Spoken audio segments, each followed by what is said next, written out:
चला तर मग आज आपण जातोय आमच्या शेतामध्ये. पावसानंतरचा पहिला टूर आहे माझा शेतामधला. मस्त असं वातावरण झालेलं होतं. मग घरी थांबून काही करमत नव्हतं. म्हटलं चला शेतामध्ये फिरून.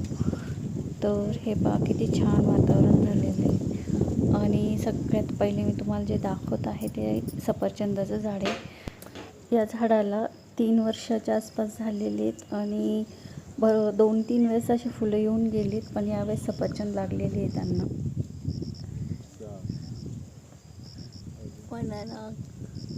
कोण म्हणतं काश्मीरला सफरचंद देतात.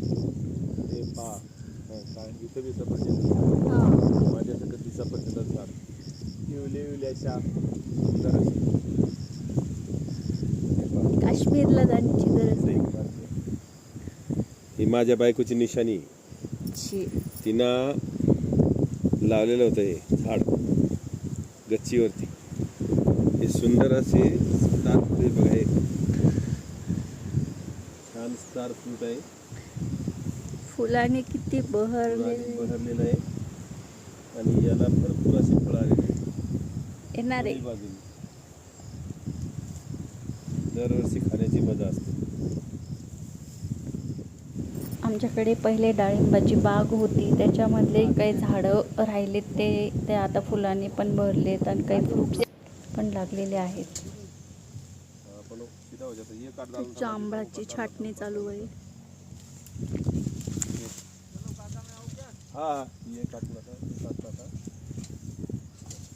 पुढच्या वर्षीची तयारी. अच्छा उठाया.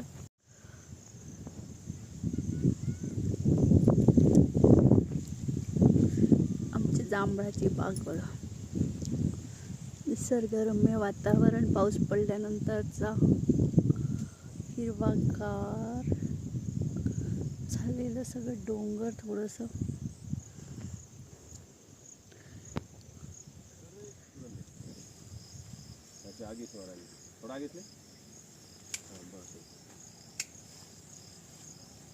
ऐसा राउंड सर्कल है ना, ये देखा ऐसा गोल.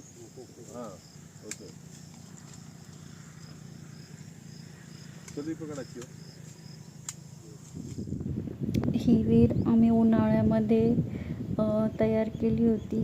त्याला काही पाणी लागलं नाही, पण आता पावसामुळे थोडंफार पाणी असं झिरपतं आहे त्याच्यामध्ये. बघू आता पुढे काय होतं आहे. विहीर भरपूर खोल आहे आणि काही शेताची पेरणी पण झालेली नाही. पावसामुळे सगळे कामं थांबलेत आणि आता 1-2 दिवसामध्ये पेरणी पण सुरू होऊन जाईल. यावर्षी पावसामुळे सगळ्या गोष्टी लेट होत आहे, पेरणी कामं. कारण पाऊस काही निवांतपणा देतच नाही. पहिले आला नाही आणि आता पेरणीला पण उशीर होत आहे. असल्याचं वातावरण. तर शेवटी हा सुंदर असं बघून जा. बाजूला शेततळ आहे आमचे. त्यामध्ये माशा वगैरे. बाजूला शेततळ. बघा निसर्गरम्य वातावरण, शेतातलं गारगार हवा.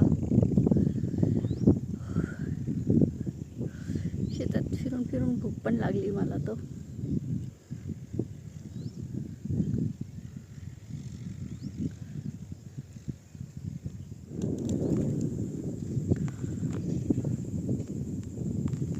टाकू मोटर इकडं. शेततळ्यामध्ये मासे टाकणं चालू आहे. इथे शेततळ्यामध्ये माशांना जे शिळ्या पोळ्या राहतात ते मी इथं माशांसाठी घेऊन येते, जे त्यांना खायला देतो आम्ही. आणि या दिवसात बघा पेरू किती लागलेले आहेत, ते खाण्याचा पण आनंद घेत आहे.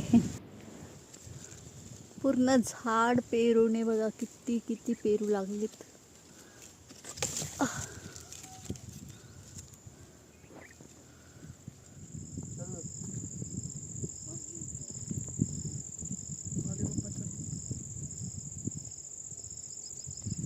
संध्याकाळच्या वेळेसचं निसर्गरम्य वातावरण.